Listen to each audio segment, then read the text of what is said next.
Programa Terceira Via. Apresentação: Aristides Ataíde.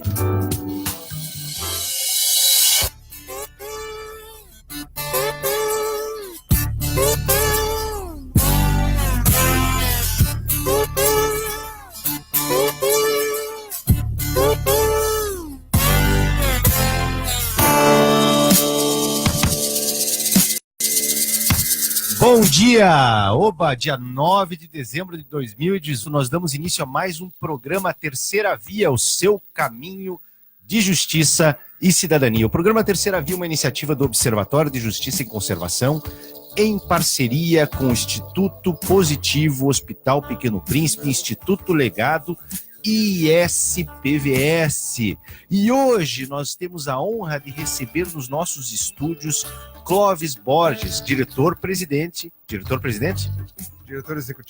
executivo, meu amigo, uma das maiores referências em termos de conservação no Brasil, da SPVS, que está aqui no nosso programa para falar sobre a ideia, acho que duas grandes ideias que nós podemos discutir aqui, não é, Borges? A criação e as vantagens da criação de um Instituto Paranaense de Conservação e a ideia por trás do projeto da Grande Reserva. Bom dia, Aristides. Bom dia, ouvintes. Clóvis, fale um pouquinho para a gente sobre o que seria um Instituto Paranaense de Conservação.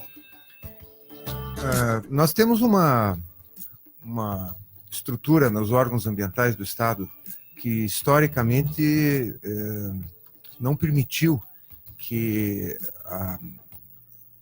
uma condição de melhor lastro para essa área voltada à proteção do patrimônio natural. Então, por várias razões, inclusive por formação acadêmica, pela própria cultura, os órgãos ambientais acabam sendo originados a partir da própria Secretaria de Agricultura. Uhum. Então, a visão... essa teria sido a origem histórica. Origem histórica. Perfeito. Então, a visão desses gestores, nos sucessivos governos das últimas décadas, permitem a criação de uma Secretaria de Meio Ambiente, que evolui a partir da década de 80, mas nunca com uma visão mais pragmática e mais estruturada para cuidar do que nós conhecemos como flora, fauna, paisagens naturais, e, na verdade, se ateve e cresceu dando ênfase a processos de licenciamento, que são muito importantes e devem ser mantidos, né? Claro. Devem ser mantidos. Um esforço de fiscalização que, nos últimos anos, infelizmente, também fraquejou bastante. E, finalmente, uma estrutura voltada à proteção do patrimônio natural que se limitou a um pequeno departamento dentro da estrutura desses órgãos executivos, hoje o Instituto Ambiental do Paraná. São os atributos bióticos que foram esquecidos, não é, Clóvis? Então, de certa forma. Para explicar um pouco melhor, nós nunca tivemos um contingente suficiente para, ao mesmo tempo, fiscalizar e criar instrumentos de gestão que nos ajudem a proteger o patrimônio natural. As unidades de conservação, os parques e as áreas particulares. Uhum. Uma grande parte dos remanescentes naturais que restaram no estado do Paraná não são públicos, são particulares. Existe uma série de ferramentas, instrumentos que foram criados nos últimos anos que buscam estímulo, mas eles ainda estão na forma de projetos demonstrativos e não projetos em escala. E é necessário se dar finalmente um reconhecimento a esse buraco, essa falha histórica, a partir de uma remodelação que está sendo feita. O governo decidiu fazer uma remodelação no Estado, um enxugamento, que parece uma ideia coerente. Real, não é? Real. Afinal de contas, não sobra dinheiro no Estado, e o Estado é deficitário em uma série de questões, né? Então, eu acho que são duas coisas que estão em discussão, já que o Estado se propôs, o governo atual, né, se propôs a repensar a estrutura do Estado. Então, se existem possibilidades de minimizar o número de funcionários, os gastos, isso sempre é muito interessante, mas, ao mesmo tempo, quando há um reordenamento, há uma possibilidade de se identificar onde é que existem as falhas, onde é que existem as lacunas que não estão atendidas. E não me parece lógico que o governo simplesmente enxugue a máquina sem fazer uma análise mais aprofundada sobre onde estão as lacunas não atendidas. A expectativa que nós temos é que as duas coisas aconteçam. E quando falamos da criação de uma autarquia que trate especificamente das questões voltadas à conservação da natureza, isso dentro de um discurso mais moderno. Sim, claro. Em que a conservação seja enxergada não como um empecilho, isso muitas vezes também ocorre, ainda existem posicionamentos, inclusive dentro do próprio governo, de que conservação da natureza é algo que atrasa o desenvolvimento, que impede o desenvolvimento, o que é uma falácia. Total. Mas ao contrário, é necessário que passemos a enxergar os remanescentes naturais, as nossas reservas, com um enorme potencial de geração de renda, de geração de empregos.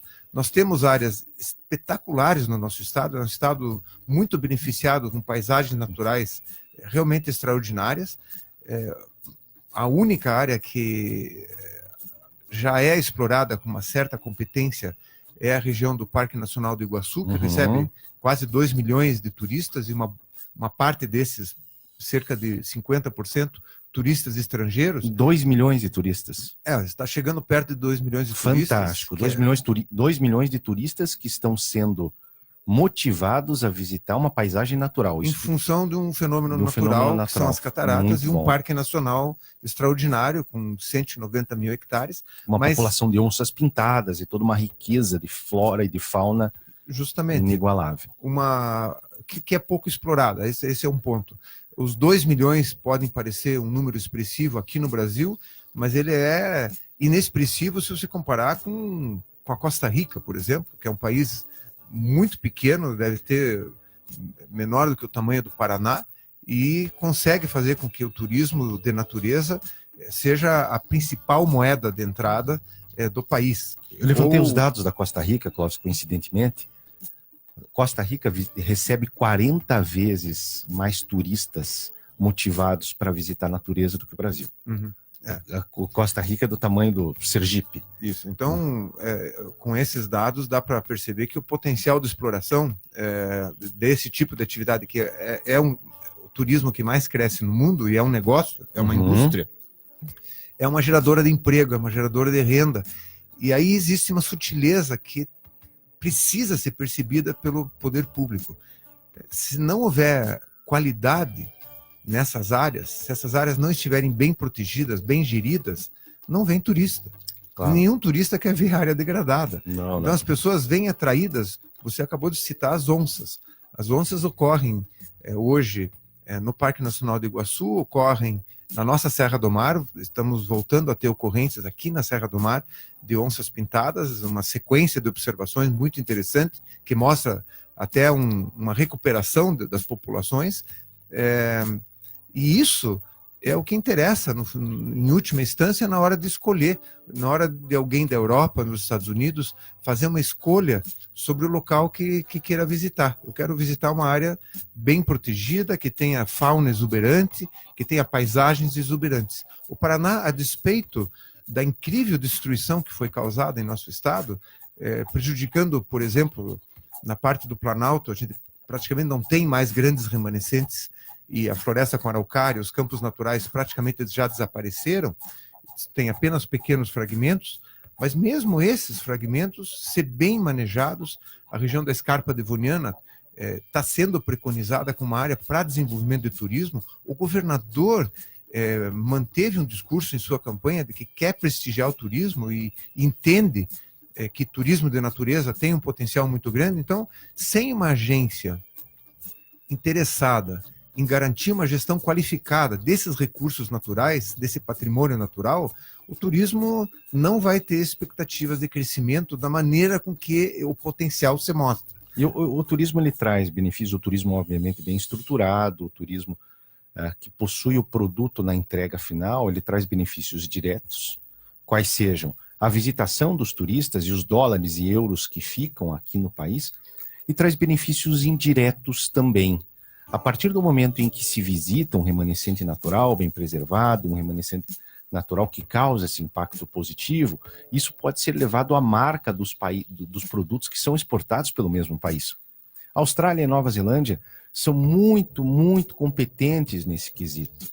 Elas vendem não só os seus atrativos naturais como turísticos, mas também fazem com que eles permeiem todos os produtos. Isso quer dizer, se eu vou comprar uma blusa de lã da Nova Zelândia, eu imagino estar adquirindo essa blusa de lã com um pouco das montanhas e das belezas naturais que o país produz. Eu acho então, que esse é um bom exemplo e, com certeza, o Paraná, que é um estado exportador, muito forte na área agrícola, ele precisa se preocupar, deve se preocupar com a sua imagem e não ligar a produção com uma contingência de destruição da natureza. Sem dúvida. E se nós formos analisar com mais profundidade, isso acontece hoje. Infelizmente. A destruição do estado do Paraná deu espaço para que uma agricultura pujante possa ter sido instalada.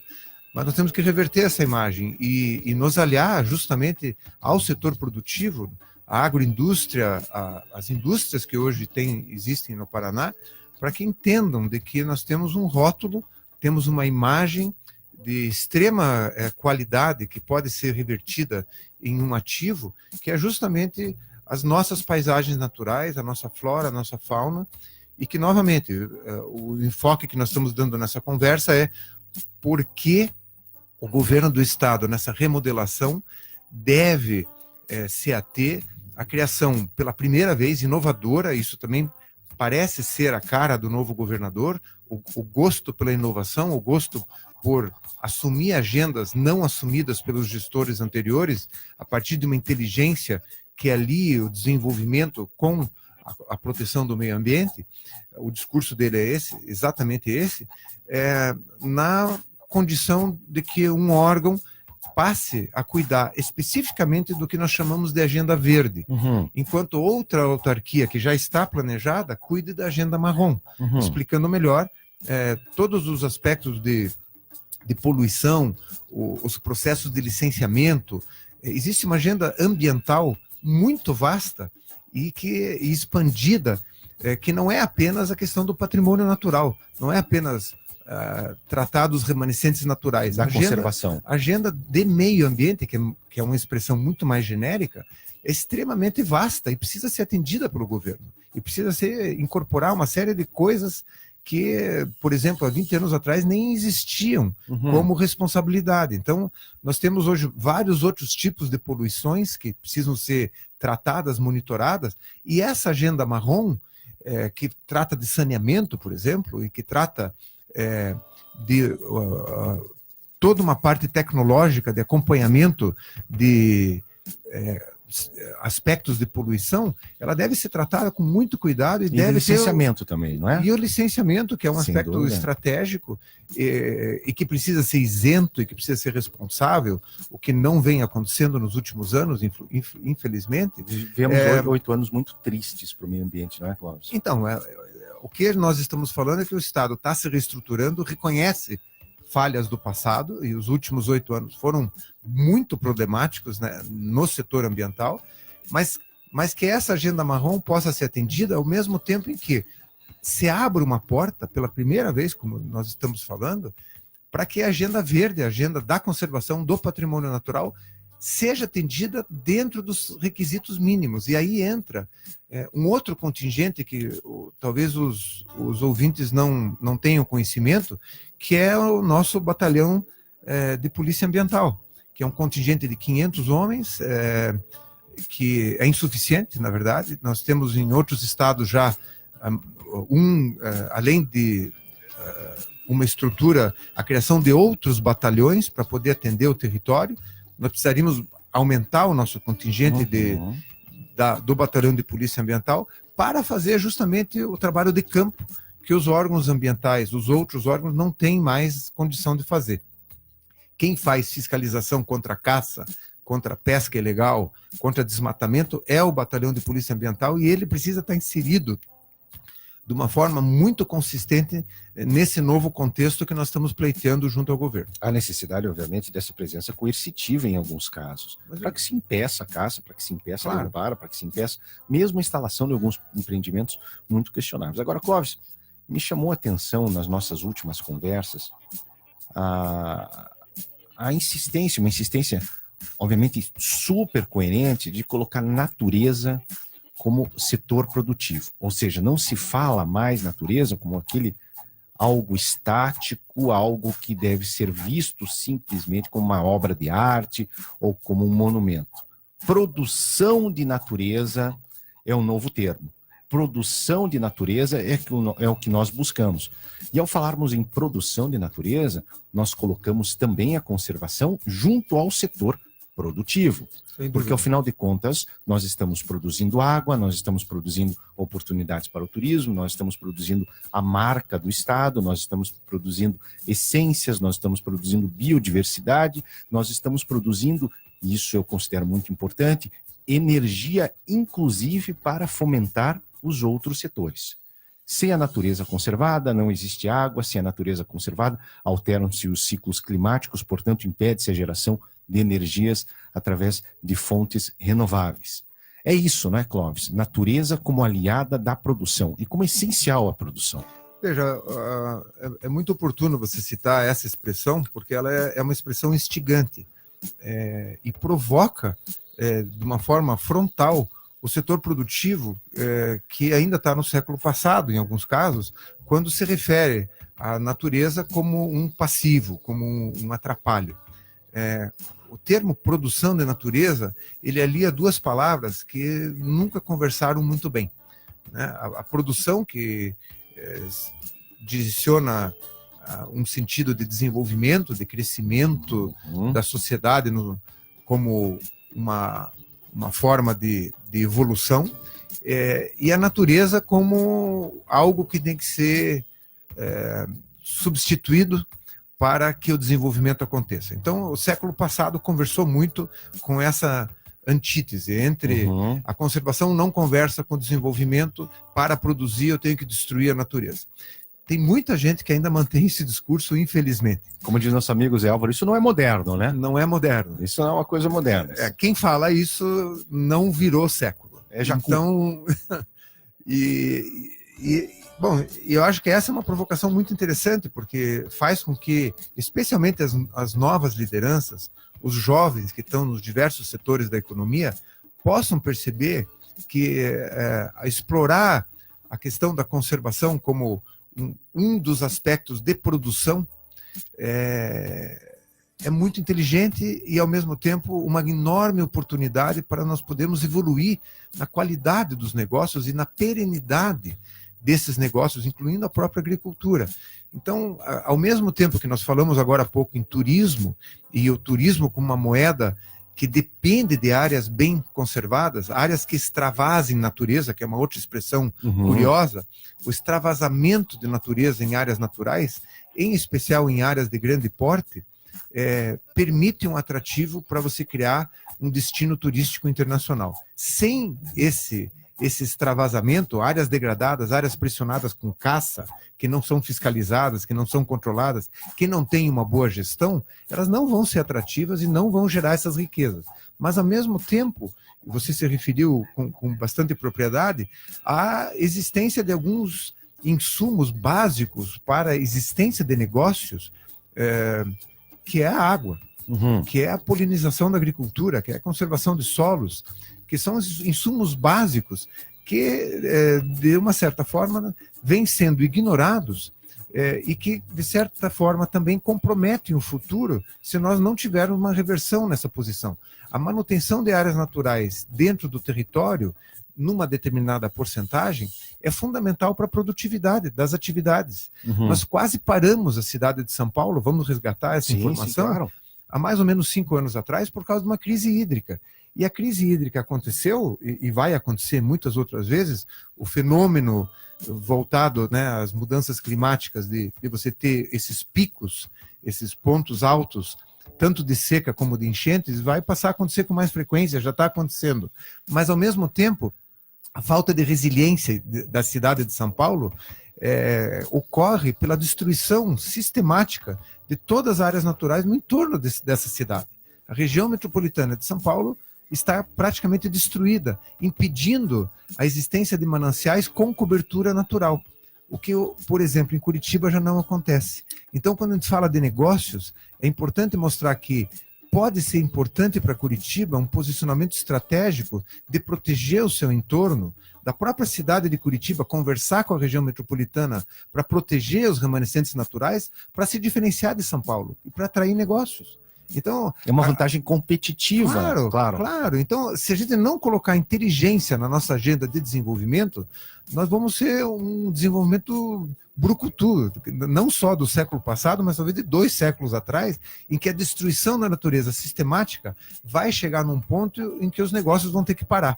Então, eu acho que é nesse ponto que nós estamos sustentando que um grande degrau que o novo governo pode dar, mostrando capacidade de inovação, mostrando visão estratégica, é de colocar na nossa agenda estrutural dos órgãos ambientais uma instância efetiva, com boa independência, voltada a tratar do tema do patrimônio natural.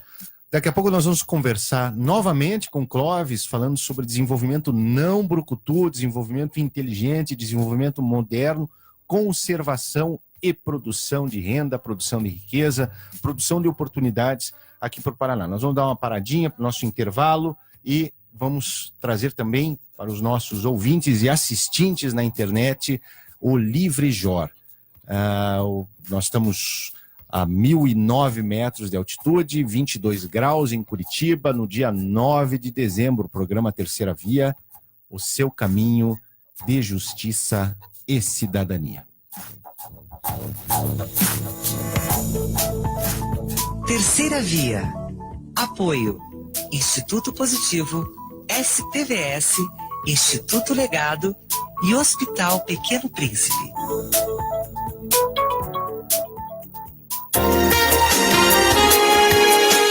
Você está ouvindo Rádio Cultura 930 AM. 7h23.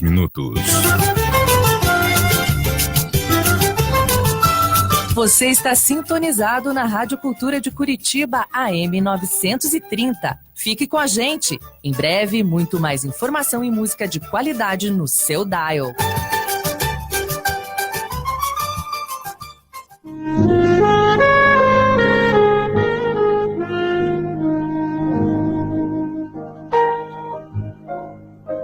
O melhor da MPB você ouve no mpb.com.br, todas as segundas-feiras, às 22 horas, aqui na Rádio Cultura de Curitiba.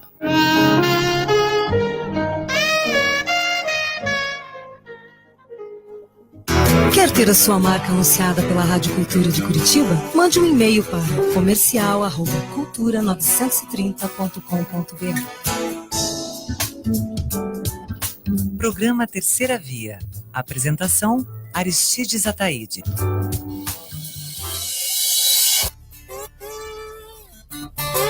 Nós estávamos falando sobre modernidade aqui e eu anunciando o dia de ontem. Hoje é dia 10 de dezembro de 2018. 10 de janeiro, Clóvis, 10 de janeiro, mas que coisa, parece que eu estou preso ao passado. 10 de janeiro não é 10 de janeiro de 2018, é 10 de janeiro de 2019. Vamos falar sobre modernidade, vamos falar sobre os dias de hoje, sobre os dias futuros, as boas coisas que nos esperam.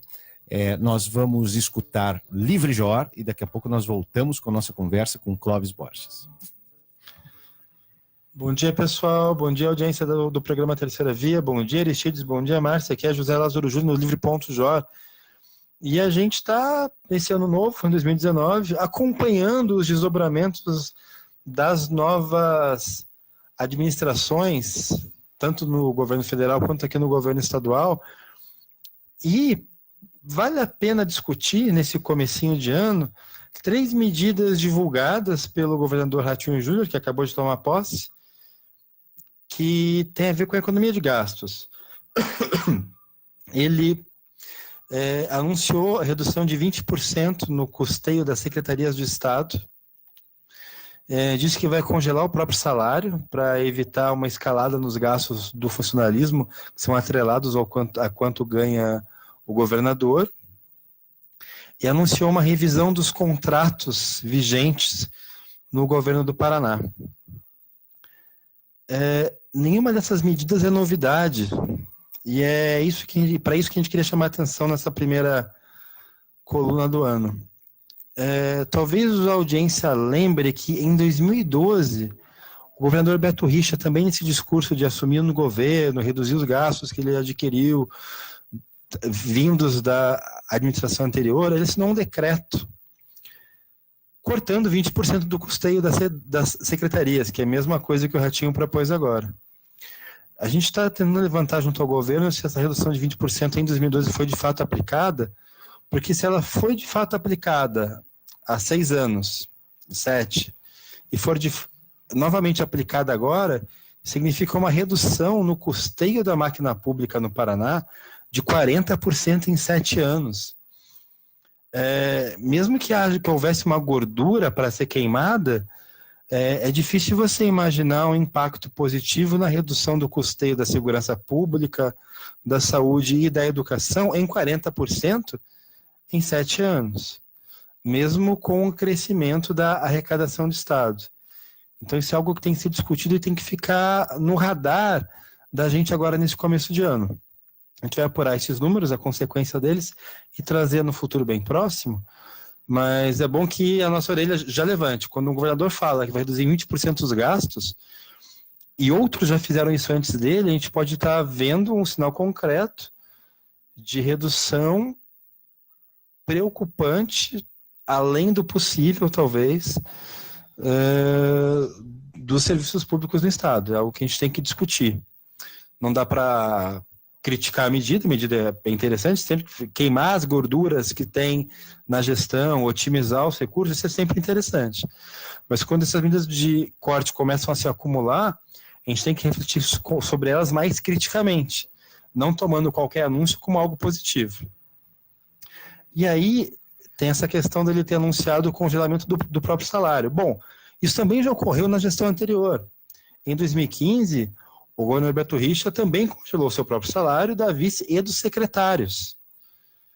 Então, parece para quem olha de fora e compara os últimos 2 governos, o que acabou de assumir e o que teve no governo, no comando do Estado do Paraná nos últimos 8 anos, que o que está se vendo agora é uma repetição dessa agenda de ajuste fiscal.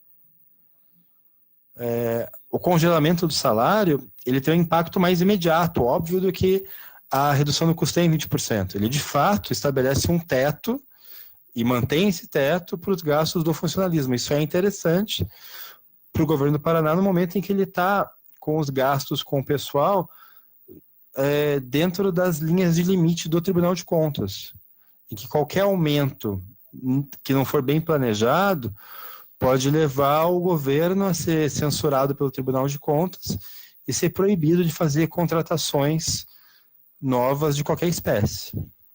Então, a Ratinho anuncia a mesma medida que o Beto anunciou há 3 anos atrás, e isso, apesar de ser uma agenda positiva para um governante que entra, ela também está constrangida pelo contexto da época, pela situação financeira do Estado hoje. Então, ela também tem que ser lida criticamente. Outra coisa que o Ratinho anunciou foi uma revisão geral dos contratos vigentes no governo do Estado. E, de novo, isso não é a primeira vez que acontece. Uma das coisas das quais se orgulhava o ex-secretário da Fazenda aqui no Estado, o Mauro Ricardo dos Santos, é que eles também fizeram isso. E que essa revisão dos contratos feita em 2014, em 2015, teria gerado uma redução média de 8,17% nos gastos.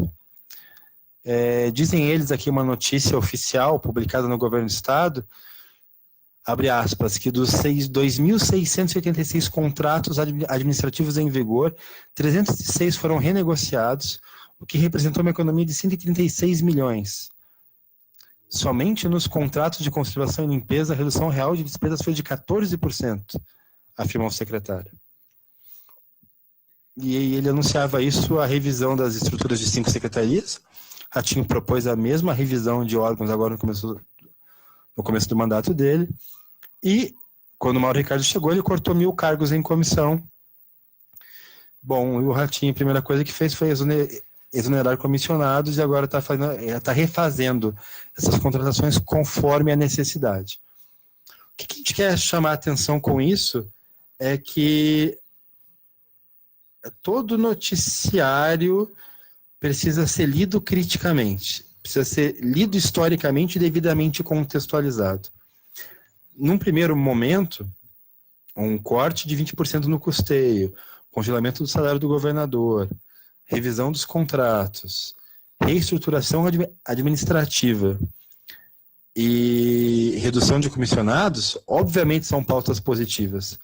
A gente só precisa ver até que ponto essas pautas positivas não se repetem como um mantra de quem assume o governo, de quem começa um novo período de gestão, e como o acúmulo dessas medidas, se ele é a longo prazo, não pode estar não só queimando gorduras, como comprometendo alguns serviços públicos.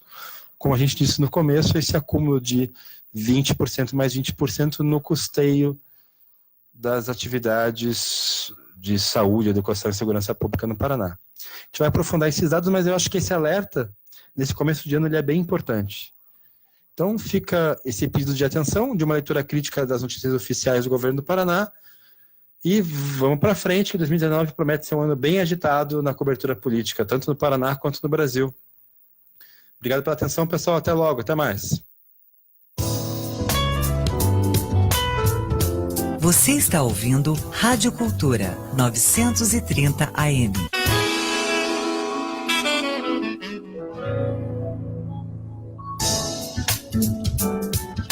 Programa Terceira Via. Apresentação: Aristides Ataíde.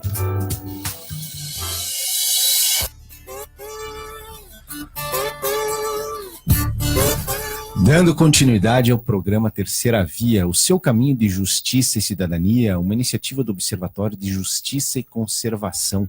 Anunciei 2 vezes a data errada. Anunciei dia 9, quando era dia 10, e anunciei dezembro, quando nós já estamos em janeiro. Depois o nosso amigo Orlando, mago dos efeitos especiais aqui do Terceira Via, me sinalizava mostrando as 2 mãos assim, só que, claro, querendo dizer 10, eu imaginava que ele estava querendo que eu fosse mais devagar. Eu fiquei preocupado, falei, poxa, quase fui... Daí percebi que a data é que estava errada. Então, para aqueles que ligaram ao rádio, hoje é dia 10 de janeiro de 2019. Nós estamos falando a 1.009 metros de altitude, 22 graus de Curitiba, aprendendo tudo sobre conservação com o meu amigo Clóvis Borges, uma das pessoas que eu mais admiro no planeta Terra, diretor da S. Ele tá reclamando aqui. Então vou exagerar de novo, uma das pessoas, de todas as pessoas que eu admiro no universo.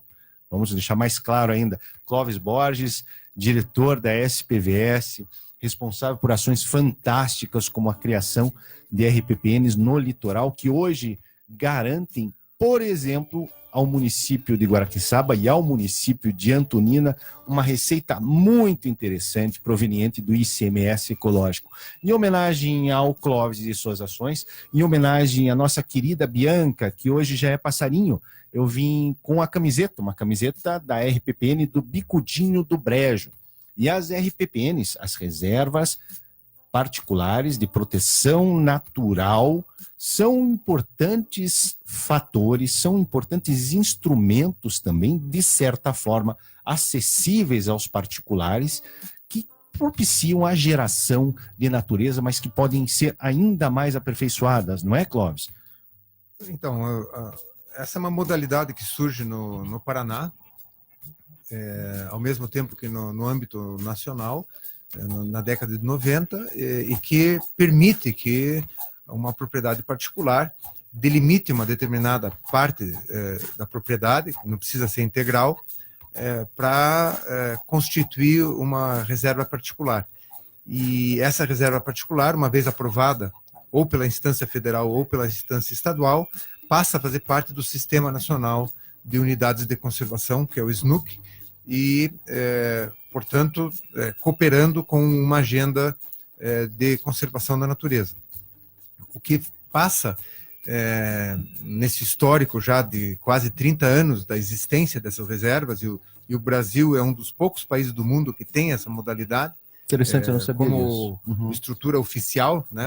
Reservas privadas existem em todos os países, mas uma reserva privada dentro de um Sistema Nacional de Unidades de Conservação é um privilégio dos brasileiros. O que acontece é que quem criou, em grande parte, essas unidades de conservação foram aquelas pessoas mais voltadas ao sentimento de valor intrínseco da conservação, pessoas que fizeram isso como uma ação voluntária e interessada em garantir para o futuro, para gerações futuras, não só para sua família, um pedaço de território bem conservado a partir de uma posse própria. Como a Terezinha, como o Ângelo, como a Bianca. Isso, nós temos aí Marcos Miller, que está criando um grande número de pessoas que fizeram isso por um altruísmo e uma decisão familiar, muitas vezes, que coloca uma parte do seu patrimônio com um destino de proteção, né? Vamos manter a paisagem, vamos manter a flora e a fauna a partir de uma área particular. E deu muito certo, o Paraná já está próximo de 300 RPPNs, mas o que veio acontecendo ao longo do tempo é que para ter escala, para a gente passar das 1.000 para as 2.000, para as 10.000 RPPNs, que é um número factível aqui para o estado do Paraná, uma vez que o tamanho dessa área não precisa ser grande, nós abrimos em Curitiba a possibilidade de reservas particulares do patrimônio natural municipais, é a criação de alguns mecanismos financeiros que estimulem esses proprietários, não apenas aqueles que têm esse valor intrínseco, esse amor pela natureza que coloca voluntariamente o cidadão a proteger uma área, mas também aqueles que entendam que pode fazer parte do seu negócio a proteção de uma área natural. E para isso vem sendo criadas muitas ferramentas ao longo dos anos. Uma delas, de uma forma um pouco genérica, se denomina pagamento por serviços ambientais. Então, uma área natural é uma produtora de água, é uma produtora de bem-estar, é uma produtora de proteção de paisagem. De energia. De várias formas. E com esse tipo de modalidade, se consegue criar uma moeda que compense o proprietário a partir dessa iniciativa de criação de uma reserva. Isso está evoluindo, necessita de menos promessas do poder público e mais efetividade para que se estabeleçam estratégias mais consistentes e mais duradouras nesse sentido. Eu vou dar alguns exemplos muito interessantes que vêm sendo propagados aqui no Paraná. Todos os reservatórios que mantêm coleções de água para geração de energia elétrica têm um tempo de duração. A sedimentação desses reservatórios vai chegar num ponto em que há uma parada da geração de energia pelo entupimento do reservatório. Então, a sedimentação, o efeito da erosão sedimentando esses reservatórios vai fazer com que, em um determinado momento, esse reservatório entupa de sedimentos e pare de gerar energia. Inclusive Itaipu sofre essa ameaça. Inclusive Itaipu? Inclusive Itaipu. Itaipu tem algumas décadas de existência, até que a sedimentação vinda de toda a bacia do Rio Paraná, inclusive do Mato Grosso do Sul, faça com que Itaipu pare de funcionar. Isso é muito importante para os nossos ouvintes e para os nossos assistentes, uma informação muito importante. Nós temos a noção de que Itaipu é algo eterno, é algo perene, aquela grande fábrica de dinheiro e de energia, que é Itaipu, se não tomadas as medidas necessárias, e essas medidas passam pela conservação dos remanescentes naturais do seu entorno, tende a deixar de existir num momento muito próximo em termos históricos. São algumas décadas, eu acho que está em torno de 60 anos, que não é muito tempo. Não é nada. Mas o que acontece? E nós estamos falando de pagamento por serviços ambientais e criação de reservas particulares. essas áreas de influência do Lago do Itaipu, que é uma área gigantesca, tanto do lado do Paraná como do lado do Mato Grosso, não entra para São Paulo, porque ali existe uma outra barragem chamada Porto Primavera, que segura os sedimentos. Então, de Porto Primavera, que é mais ou menos na altura do rio Paranapanema, no cantinho do Paraná. no cantinho do Paraná, para baixo, a sedimentação é muito grande do lado do Mato Grosso do Sul e também do lado do Paraná. Nas grandes enxurradas, os rios ficam vermelhos e esse solo que deveria estar sendo conservado dentro das propriedades, por algumas dificuldades de manejo, de gestão de propriedade, acabam sendo direcionadas para sedimentar, no caso, o Lago de Itaipu. Muito bem, isso vale para qualquer reservatório. E pode ser um grande projeto econômico. Essas instâncias, Itaipu, a Copel, a Eletrobras, estabelecer agendas justamente com esses proprietários, identificando áreas de maior sedimentação e estabelecendo projetos de restauração e conservação. Isso é um negócio. Quer dizer, fazer Itaipu durar 1 ou 2 décadas a mais é um negócio extraordinário. Dura 6 meses a mais o negócio extraordinário. Um dia mais. Um dia mais. Então, passa a se criar uma moeda em que a conservação da natureza deixa de ser um passível sem nenhuma utilidade para ser um ativo estratégico.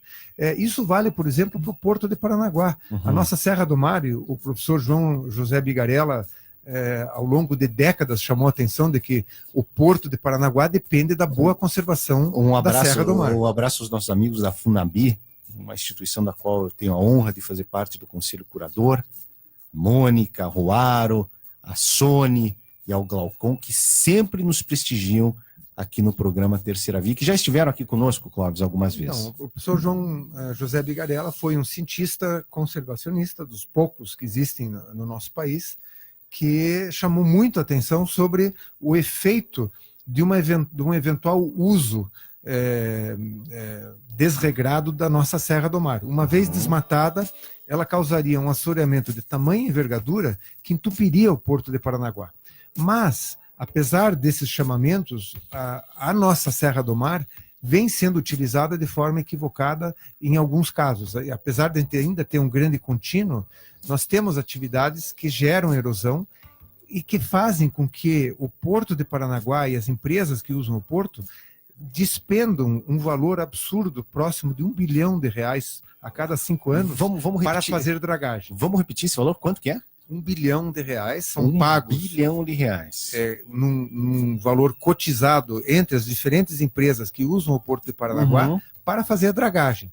Uma parte dessa dragagem poderia ser evitada se nós tivéssemos um programa, novamente, de estímulo à criação de reservas particulares, de incremento a uma produção com mais valor agregado e menos impacto negativo, como a própria erosão, nessas propriedades. Então, esses dois exemplos, tanto a questão dos grandes reservatórios geradores de energia, como o Porto de Paranaguá, eles mostram que existe uma moeda aberta, disponível, para ser investida em pequenos e médios proprietários, no sentido de apoiar o desenvolvimento dessa propriedade, o melhor uso, a qualificação do uso dessa propriedade, justamente a partir de um ganho direto, que é a duração dos reservatórios para geração de energia e a perenidade do porto e o menor gasto para esforços de dragagem. Esforços como esse, essa parceria verde, me permita considerar dessa forma, têm sido utilizados pelo mundo afora.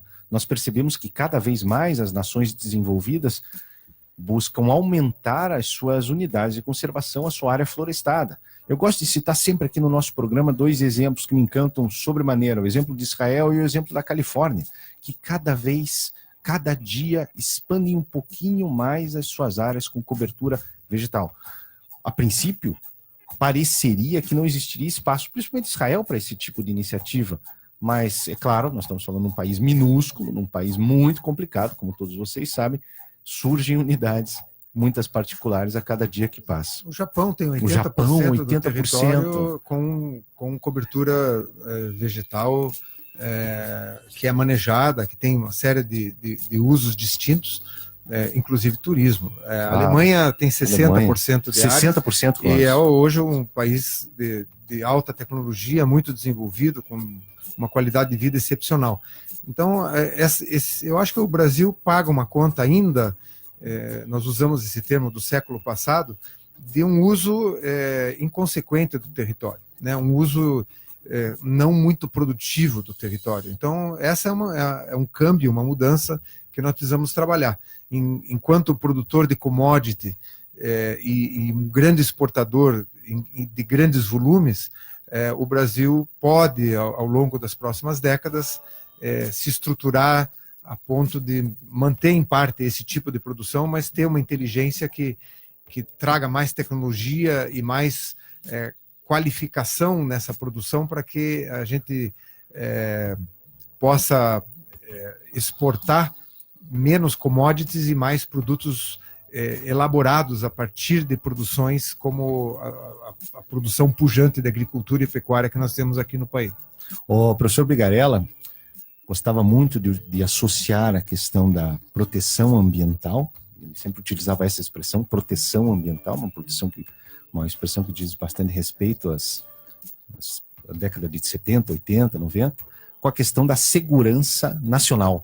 Inclusive no livro do Warren Dean, Na Ferro e Fogo, o professor Bigarella é citado como convencendo militares da Escola Superior de Guerra de que o Brasil não teria condições de existir soberano, condições de existir para o crescimento, se não se respeitasse as questões ambientais. Me chama bastante atenção. Eu acho que o Bigarella foi quase uma voz única ao longo de décadas, da década de 70, 60, 70, até a chega a década de 90 e continuou, até antes de falecer, fazendo seus posicionamentos, e isso é uma coisa extraordinária que tem que ser muito valorizada, porque a sociedade, na verdade, desprezou esses ensinamentos, em boa parte. É um pouco frustrante, mas essas pessoas que se levantaram em defesa do patrimônio natural não foram suficientemente respeitadas ao longo da vida, e se tivessem sido, nós teríamos talvez uma condição de um Paraná menos destruído, mantendo remanescentes significativos de floresta com araucária, que é nosso símbolo, os campos naturais, que são o símbolo do segundo e do terceiro Planalto, e que praticamente não existem mais, né? Então, nós temos um Palácio das Araucárias, mas nós não temos florestas com araucárias. Exatamente. E é interessante também, nós curitibanos principalmente, nós paranaenses, temos dificuldade de assimilar essa extinção da floresta com araucárias, porque nós enxergamos a araucária no Parque Barigui, a araucária num terreno privado, mas a floresta com araucárias, esse organismo maravilhoso, com espécies endêmicas, com espécies únicas, espécies endêmicas quer dizer espécies únicas, nós dificilmente encontramos. Há semanas atrás, Clóvis, nós recebemos aqui no programa um grupo, representantes de um grupo que estuda os killifish, que são peixes temporários, peixes que desovam em poças d'água, as poças secam, e os peixes, os ovos ficam na turfa. E as espécies de peixes da floresta com araucárias estão extintas. Não existem mais, não chegaram a ser conhecidas pela ciência. Nós nunca saberemos o qual importante essas espécies e tantas outras espécies representam. E nós conversávamos também durante essa semana, não é, Clóvis, sobre a possibilidade de nós visitarmos essas verdadeiras catedrais verdes que são as florestas com araucárias, que é o que se faz justamente na Schwarzwald, na Alemanha, que se faz na floresta com sequoias na Califórnia, que se faz na Nova Zelândia, que Madagascar tem feito nas suas formações florestais muito peculiares, bosque de arroianes aqui na Argentina e assim por diante, as florestas com nuvens da América Central.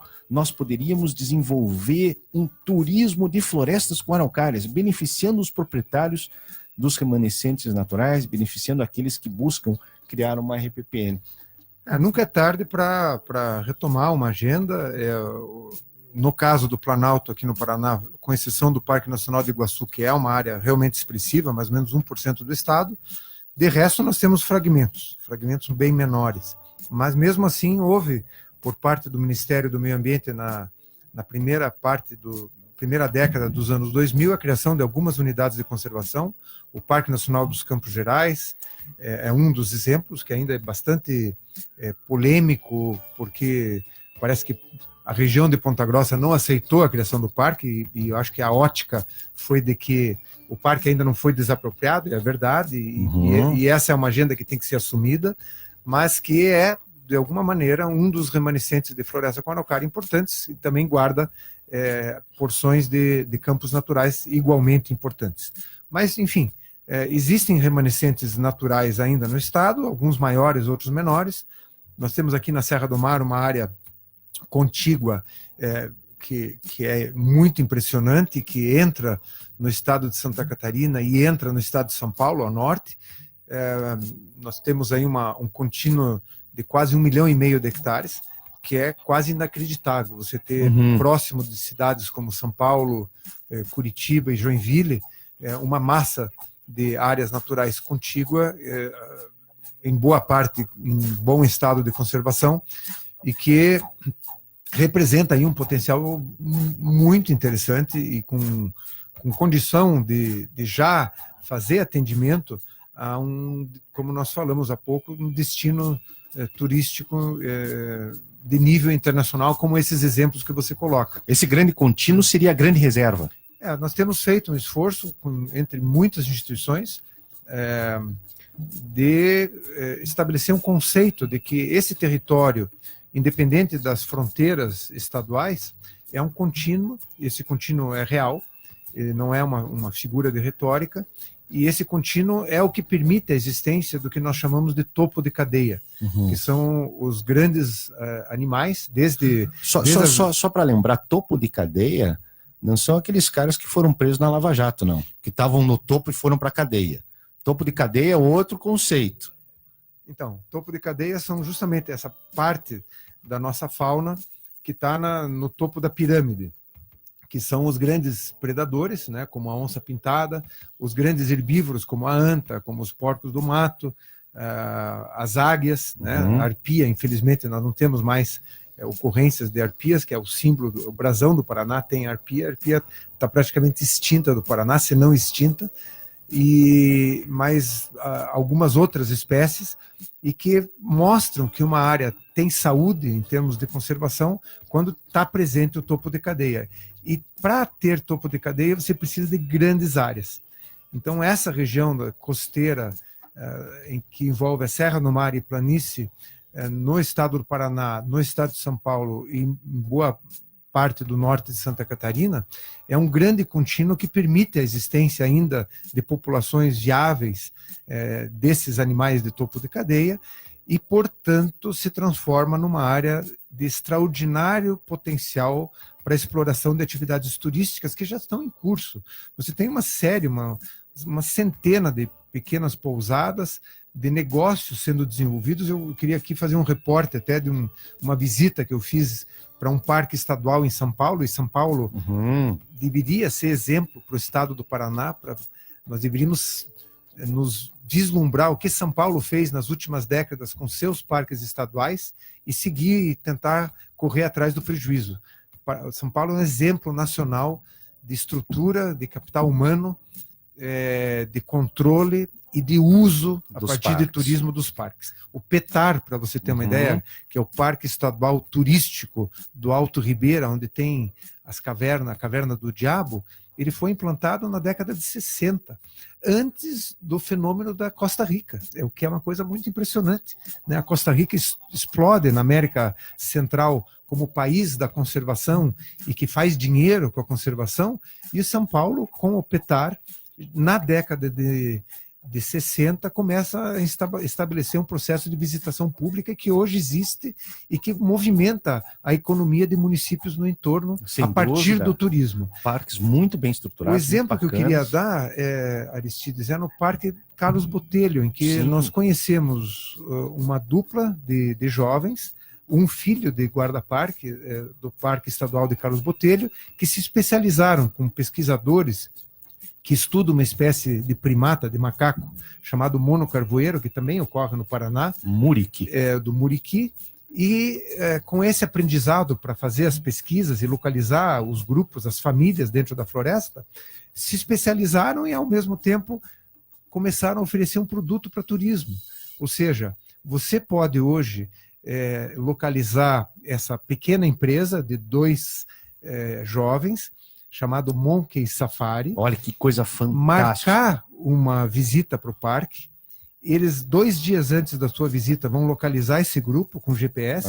E quando você acordar de madrugada, no dia da visita, escuro ainda, você vai entrar no parque, já sabendo exatamente onde é que esse grupo está dormindo, e vai amanhecer com um grupo de 20, 30 muriquis acordando e começando o dia. É um espetáculo, assim como em Ruanda se faz observação dos gorilas, e no caso de Ruanda custa $1.000 1 hora de convivência com esses animais, tudo controlado, e hoje é a principal renda do país, a manutenção desse programa de turismo num parque nacional lá.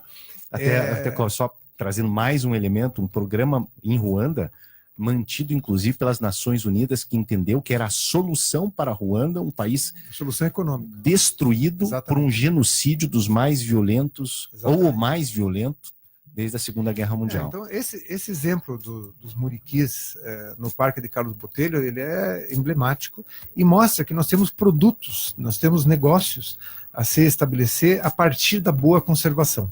Então, novamente, o extravasamento de natureza, a fauna exuberante, a flora exuberante são os grandes ativos que nós precisamos cultivar, e para isso é necessário gestão pública responsável, inteligente, qualificada, com capital humano suficiente, tanto no aspecto de fiscalização como de gestão dessas unidades. A unidade de conservação não sobrevive do ar sem ninguém presente. A gestão de uma unidade de conservação é que nem uma gestão de uma fábrica.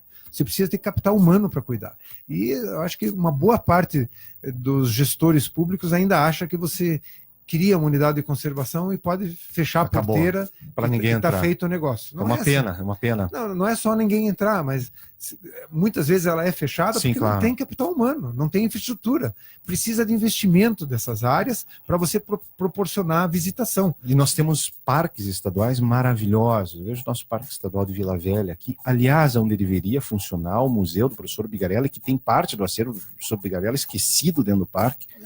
Outros tantos parques. Seria um dos ativos, né, de atração adicional para o Parque de Vila Velha, que é manejado de uma forma ainda deficitária, muito tem um potencial enorme.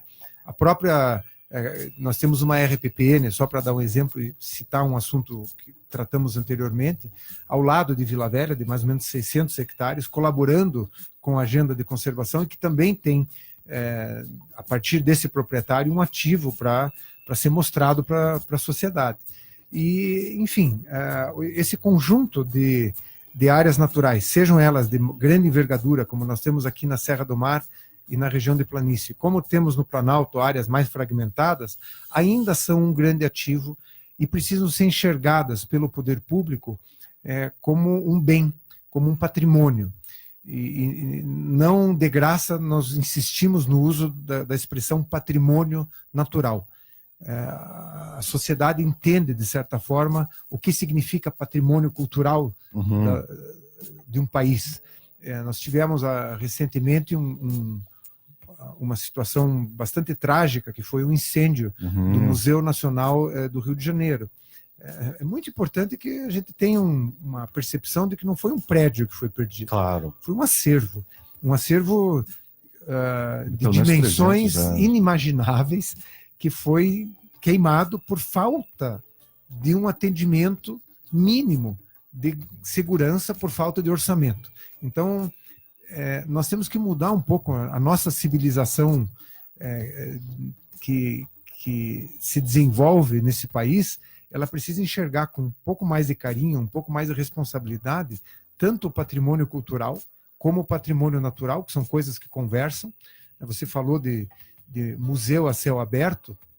As áreas naturais são museus a céu aberto. Sem dúvida. E que têm não só um uso econômico, mas são parte das nossas raízes. Enquanto a gente não valorizar adequadamente nossas raízes e ter gerações chegando que não tem contato com floresta com araucária, não tem contato com as nossas áreas naturais, nós estamos criando um grupo expressivo de cidadãos que não tem responsabilidade com o que a gente chama interesse público. E o exemplo que você acabou de trazer, do contato, eu já participei de alguns contatos com vida selvagem, assim, sabe, Clóvis? Eu sempre acho que esses contatos são contatos imediatos de terceiro grau, porque impactam demais a pessoa que tem esse contato. Uma pessoa que tem contato com um bando de monocarvoeiros, os nossos ouvintes que não conhecem essa espécie, é a maior espécie de mamífero exclusiva, de mamífero exclusiva do Brasil. Ou seja, não existe nenhuma espécie que só exista no Brasil. Exato.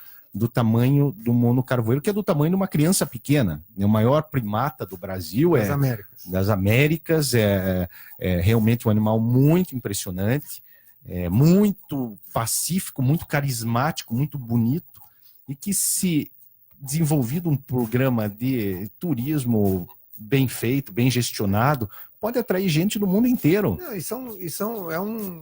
É uma dose de civilidade que a gente dá para as pessoas. Assim como visitar um museu é uma forma de trazer cultura e trazer respeito a nossas diferentes formas de expressão, o patrimônio natural é uma forma de expressão que ou ela é destruída, como em muitas partes do mundo, inclusive aqui nós acabamos tendo isso como uma situação muito forte e muito determinante, como essa opção de proteger, de segurar os remanescentes, de ter uma memória sobre o que nós tivemos, o que nós usamos, né?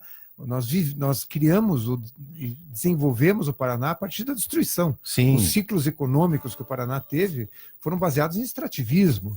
E cabe trazer o Zé Álvaro aqui para falar um pouco da parte da história e dessa exploração avassaladora que destruiu o interior do Paraná de uma maneira até grotesca, quando nós tivemos queima de florestas intocadas para plantação de café. Sim. E isso aconteceu no século passado já. Muito tempo atrás. Muito pouco tempo atrás. E essa época passou, vamos reconhecer que foram situações distintas do modelo atual, mas o que nós não podemos admitir é que nos dias de hoje ainda existam autoridades, tanto no setor público como no setor privado, que cultuem e que mantenham uma política de que sem destruir a natureza nós não podemos desenvolver. Esse discurso já não existe, já não cabe, e quem faz esse tipo de discurso está na hora de pôr o pijama.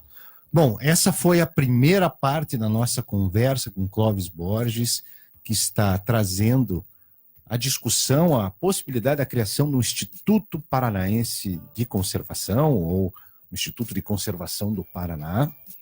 Nós estamos falando também sobre como nós devemos enxergar a natureza, a conservação, a fauna e a flora como importantes geradores de renda, importantes geradores de emprego.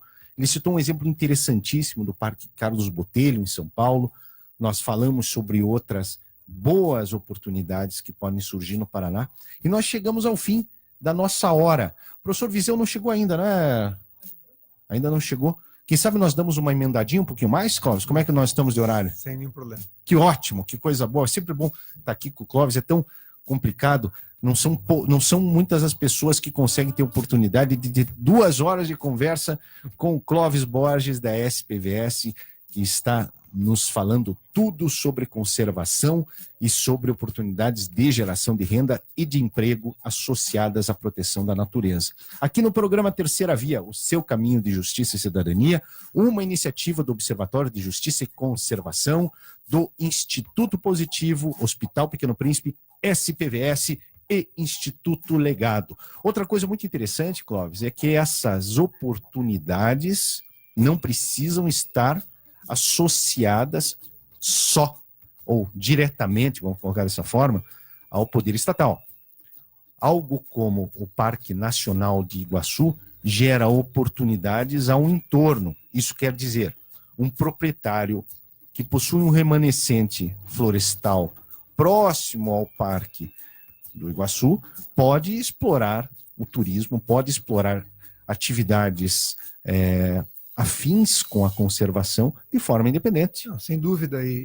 Na verdade, o que acontece nos grandes destinos internacionais é como se... Quando nós recebemos aqui, tentando fazer um paralelo, quando nós recebemos aqui em Curitiba, na década de 90, as montadoras, chegou a Renault, chegou a Audi, o que acontece? Qual é o fenômeno que acontece a partir da chegada de uma montadora? Toda uma mobilização de médias e pequenas indústrias no entorno dessa grande montadora.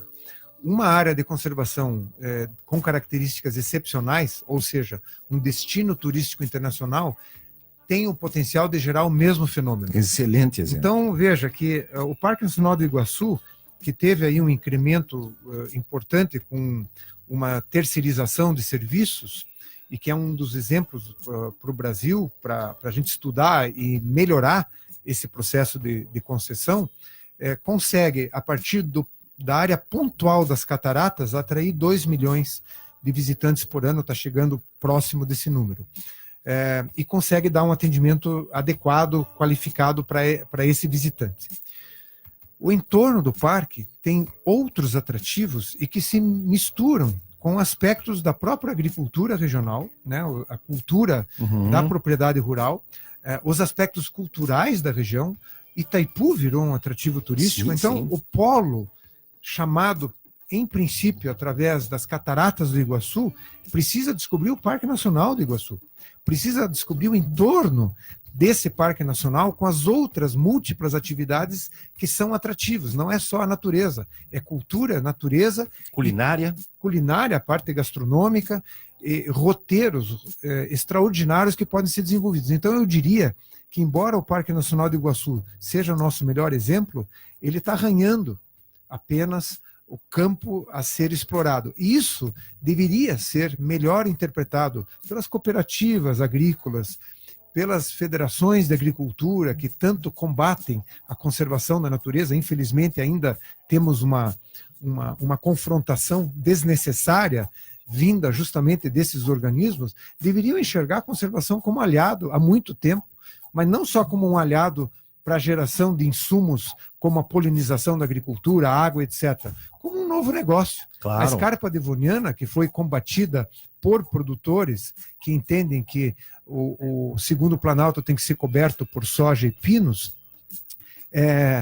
estão com um discurso defasado, com soja e pinos, que ninguém diz que tem que ir embora, que pode continuar existindo, mas que os remanescentes naturais têm um uso mais inteligente do que seguir no processo de destruição dessas áreas, mas fazê-lo se tornar um ativo, um novo negócio, e que incremente, inclusive, a renda da propriedade rural com a diversificação do negócio. E nós conseguimos ter a prova disso a 100 quilômetros de Curitiba.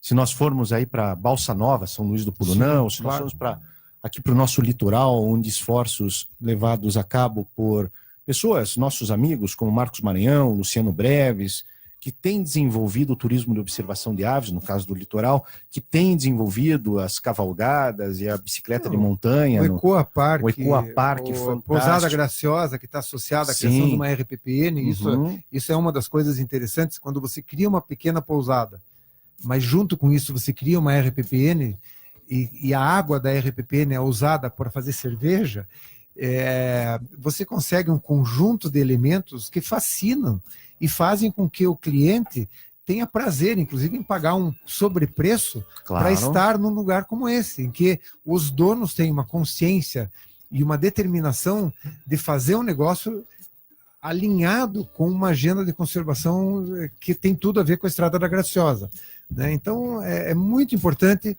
que nós tenhamos aí essa sinergia entre públicos privados, a iniciativa privada como um vetor de investimentos para usar a conservação como um ativo, mas eu acho que pautamos hoje a necessidade de um governo mais responsável, e isso é uma mudança histórica, e que assuma um papel em que a conservação da natureza é parte intrínseca, parte indissociável de uma estrutura compatível dentro do Estado. Essa estrutura, como nós reiteramos várias vezes, não existe até hoje.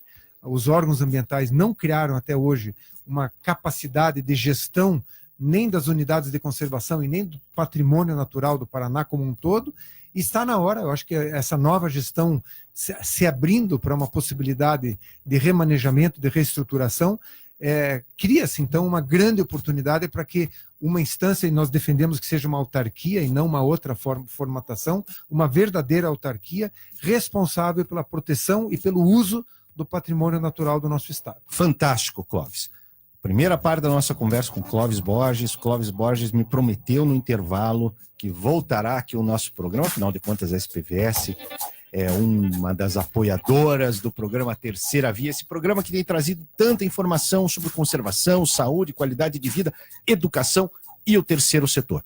Clóvis, muito obrigado pela sua presença, muito obrigado pela aula que você nos deu, muito obrigado pela sua simpatia, pela sua alegria e pela sua disponibilidade. Obrigado, Aristides, um pouco exagerado, mas vamos lá. A gente tem que ser exagerado para baixar um pouquinho, né? Um bom dia para todos. Muito obrigado.